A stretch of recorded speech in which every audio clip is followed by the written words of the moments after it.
Bem-vindo ao Mel Lindo Céu. Muito obrigada. No final do vídeo, o Padre Fábio pede ao Todo-Poderoso que abençoe cada um de vocês. Amém. Deus é bom o tempo todo. Fiquem com Deus. Dizendo assim: Padre Fábio, meu nome é Mayra Monteiro e tenho vivido muito irritada. Não sei o que está acontecendo comigo, mas a raiva tem tomado conta de mim. Magoo quem amo, digo que não quero e machuco sobretudo a mim mesma. Me ajude. A Mayra é lá do Rio de Janeiro. A ira, aliás, hoje a gente estava conversando sobre isso. A filosofia tem uma perspectiva interessante. Sêneca, um grande filósofo, dizia que a nossa raiva, ela nasce das nossas expectativas. A gente fica muito irritado porque nós criamos expectativas em torno das realidades. E como a gente espera que seja assim, e geralmente a vida nos decepciona, porque as nossas expectativas são altas demais, então o nosso processo de ira, ele é sempre provocado por causa das expectativas excessivas que nós temos. O que é o excesso de expectativa? Muitas vezes a falta de simplicidade na vida, né, gente? Quando você percebe que a simplicidade é um caminho seguro, por quê? Ela lhe indica para aquilo que pode ser. Não significa que nós vamos viver sem sonhos, não. Mas a gente vai começar a ser um pouco mais realista com aquilo que a vida pode ser, né? A gente não vai ficar projetando demais. Por que eu sinto muita raiva do outro? Porque eu espero do outro que ele seja aquilo que eu quero. Eu fico esperando uma resposta, eu quero que o outro seja como eu projetei. Muitas vezes me irrita.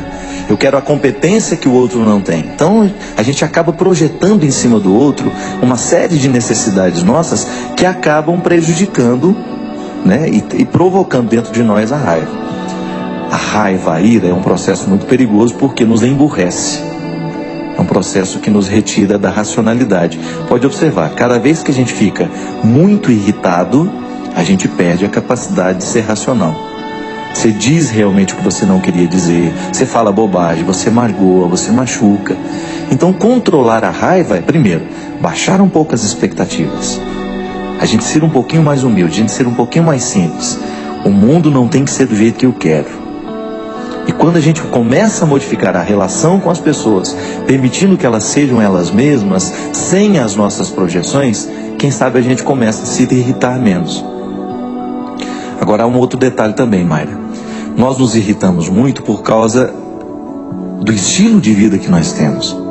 Eu me lembro quando eu era criança, né? As luzes da nossa casa apagavam mais cedo. Elas eram desligadas muito mais cedo. Então a gente dormia mais tempo. Você pode observar que as nossas cidades e as nossas casas são cada vez mais iluminadas.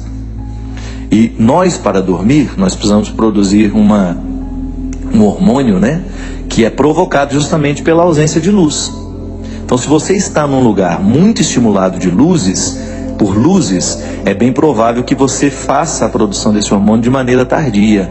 A melatonina, né, ela faz a gente dormir, ela induz o processo do sono. É um calmante natural que o seu organismo produz, mas você tem que permitir a produção. Se você fica se estimulando demais, com muita televisão ligada, muita tela de computador, muita luz acesa dentro de casa, essa produção de melatonina ela é mais atrasada. Então ela vai ficando mais tardia. E aí você dorme menos. Quem dorme menos? Digamos que você só dorme 5, 6 horas por noite. Ao final de uma semana é bem provável que você esteja com uma irritabilidade muito maior. Então há todo um aspecto psicológico, que é essa projeção das expectativas sobre o outro. Eu quero que tudo seja perfeito, e na hora que eu vejo que não é perfeito, eu me irrito. Mas há também esse aspecto biológico. Nós estamos cada vez dormindo menos, a nossa irritação é cada vez maior, nós somos estimulados o tempo todo, a gente se cansa muito, a gente não dá ao corpo o devido descanso, naturalmente a gente prejudica a qualidade das nossas relações. Então, pensar na saúde e dormir um pouquinho mais cedo é você preparar o seu dia de amanhã. Então, quando você dorme mais cedo, de maneira disciplinada, e às vezes a gente fica à toa, não tem nada para fazer, fica lá. Eu lembro quando eu morava no seminário aqui em Taubaté, né? Tinha um amigo meu que ele ficava tão antenado, o Padre Mário, que às vezes a gente tinha que desligar a luz do sacrário para ele achar que estava todo mundo dormindo. Porque até a luzinha do sacrário ele achava que ainda tinha alguém para bater um papo. Então tinha que desligar, senão ele não ia dormir. E a gente brincava, e vai lá, gente, desliga a luz do sacrário, senão ele não relaxa. Tem gente que é assim, né? Fica estimulado o tempo todo. Não. Faça um momento crie essa tranquilidade necessária. Aliás, uma das coisas que me ajudou muito depois que eu mudei do convento para minha casa agora é não ter mais o meu ambiente de trabalho onde eu durmo. Não pode. Tem que ser diferente. Você entra no seu quarto é para dormir. Aí liga a televisão e fica lá. Aquilo tudo estimula a você produzir de maneira mais tardia ainda essa melatonina, que é o que faz justamente você dormir. Ajuda no processo do relaxamento, da profundidade do sono, da qualidade do sono. Dá trabalho, eu sempre digo isso. Aliás, o doutor Nascimento, a gente estava conversando sobre essas coisas.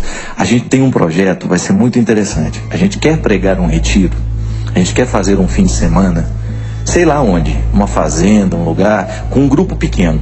E aí a gente quer trabalhar um padre, um médico, uma nutricionista e um profissional de educação física. Para a gente trabalhar a saúde integrada. Você descobrir que seguir Jesus é você dormir cedo, é você comer certo.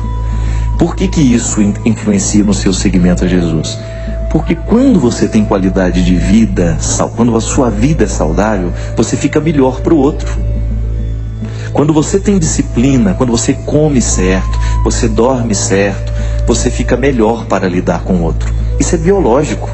É resultado, o corpo é programado. Dá a ele o estímulo e ele será estimulado para aquilo que você programou. Ele dará uma resposta a partir do que você programou. É muito interessante, por exemplo, quando você pega uma atividade física. No início você aguenta andar 5 minutos na esteira. Se você é disciplinado nos 5 minutos, aquilo vai aumentando para 10, aquilo vai aumentando para 15. Daqui a pouco você está correndo 1 hora e não há cansaço mais em você. Porque você estimulou o corpo a lhe dar uma resposta que você antes não tinha condições. Então a vida é assim, ela é toda alinhavada. Eu estou irritado. É muito fácil dizer isso. E é muito fácil a gente se justificar. Machuquei o outro, porque eu estava irritado, me desculpa. Não. Qual é a causa da sua irritação? Está vendo que existe uma causa que antecede essa resposta simples, muito fácil? Vamos parar de dar resposta muito simples. Estou irritado demais, mas por que está irritado? Dá uma olhada na sua vida. Começa a perceber se o seu jeito de viver está favorecendo ou não o processo dessa ira, dessa irritação. E o Chalita já falava, de maneira muito interessante. A raiva nos deixa burros. Quando você está com raiva, você perde tudo. Você realmente perde as estribeiras, você fica ignorante. Não é por aí.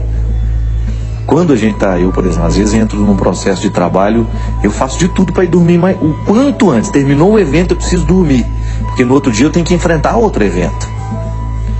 Quando eu me disciplino para fazer as coisas, eu dou conta de fazer os 11 dias de evento. Se eu não tenho disciplina nesse processo, se eu fico até muito tarde, jantando e conversando, batendo papo, no outro dia eu não tenho qualidade para a minha evangelização.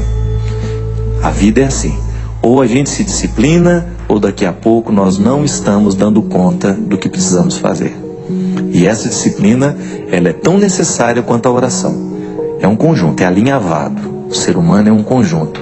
Ele não pode ser analisado a partir de respostas muito simples. Então, se está muito irritado, procura descobrir o que você pode mudar na sua rotina para melhorar a qualidade da sua vida e, naturalmente, perder um pouquinho dessa irritação. Estava vendo aqui, muito dentro desse tema do que às vezes são muitos os pedidos de aconselhamento, né?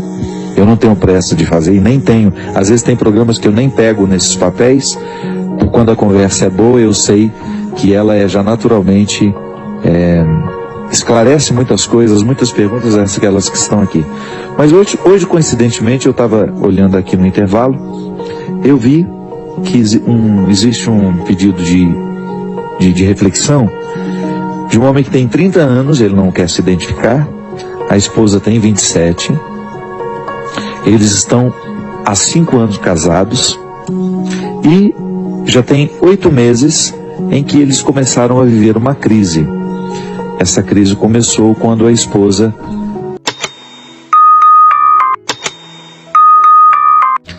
Derrame o Deus Todo-Poderoso sobre nós a sua bênção e conceda-nos a graça de viver essa verdade, este esclarecimento, para que Ele, a partir dele, nós tenhamos acesso ao grande amor que nos habita e que nos move. Ele que é Pai, Filho e Espírito Santo. Amém.